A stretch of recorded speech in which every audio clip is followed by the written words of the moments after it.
Alex Rins se dit totalement dévasté par les performances de la Yamaha, allant même jusqu'à exprimer de gros doutes sur le travail effectué par le constructeur japonais. Pour lui, la direction du travail mis en place n'est pas la bonne. Il souligne une grosse perte de confiance de sa part et envers son matériel. Pour lui, les performances de Fabio Quartararo ne décrivent pas la situation actuelle de Yamaha. On parle beaucoup d'évolution, du fait que Yamaha arrive petit à petit à trouver des solutions. Et pour Alex Rins, la situation est bien pire que ça, en tout cas bien plus compliquée qu'elle n'y paraît. On revient sur les déclarations d'Alex Rins de suite. N'oubliez pas de liker la vidéo, de vous abonner, c'est hyper important. Pour tous ceux qui regardent régulièrement mes vidéos mais qui ne sont toujours pas abonnés. Surtout si vous n'avez pas envie que je débarque avec la perruque de Chantal Goya pour vous chanter Pandi Panda. Chose qui serait très gênante et pour moi et pour vous.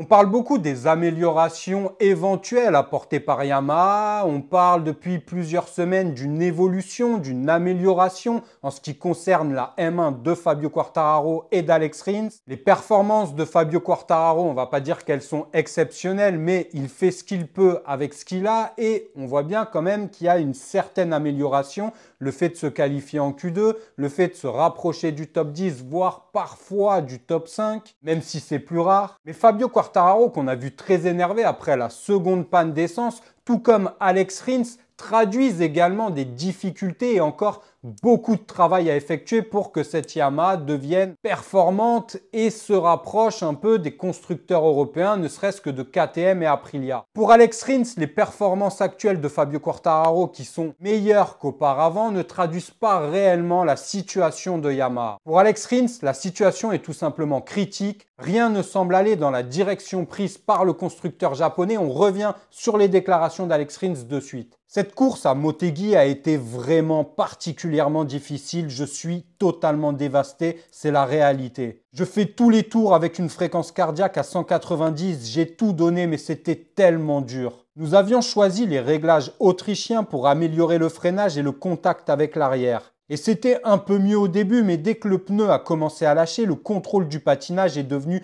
presque impossible à maîtriser. Même dans la ligne droite, j'étais en tête à queue avec la moto en position verticale. Le pneu était à plat au centre et ça a rendu la situation incontrôlable. Je ne suis pas satisfait du tout de notre travail. On doit trouver des solutions car ce n'est pas la bonne voie. Fabio Quartararo est parfois rapide, mais le résultat n'est pas réaliste. Je ne sais pas vraiment quoi dire, je suis juste dévasté, c'est la dure réalité. Alex Rins semble avoir pris un coup derrière la nuque, on voit que psychologiquement il a du mal et surtout il n'a pas confiance en la direction prise au niveau du travail et au niveau des améliorations apportées par son employeur et par le constructeur Yamaha. Il a souligné aussi que dès 2025, à peu près à mi-saison, le moteur V4 devrait être introduit. Mais là, c'est encore une autre histoire. On verra si ça apporte réellement des améliorations.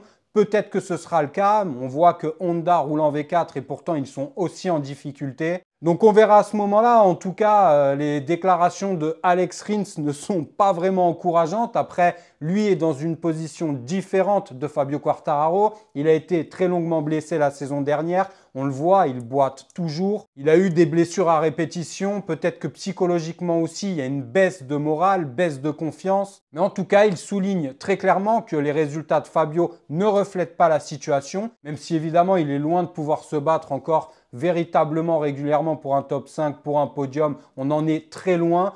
Donc on verra comment la situation évolue. On est de tout cœur avec Yamaha parce qu'on aimerait bien voir notre Fabio Quartararo pouvoir se battre pour des places beaucoup plus hautes. En tout cas, donnez-moi votre avis sur les déclarations d'Alex Rins, la situation de Yamaha. On se retrouve dès vendredi pour une prochaine vidéo. N'oubliez pas de liker et surtout de vous abonner, c'est hyper important. J'ai pas vraiment envie de devoir me déguiser en Chantal Goya, mais si vous m'y poussez, je le ferai. À vos risques et périls, à vendredi sur Vinson MiGP. Prenez soin de vous, de vos proches. Ciao.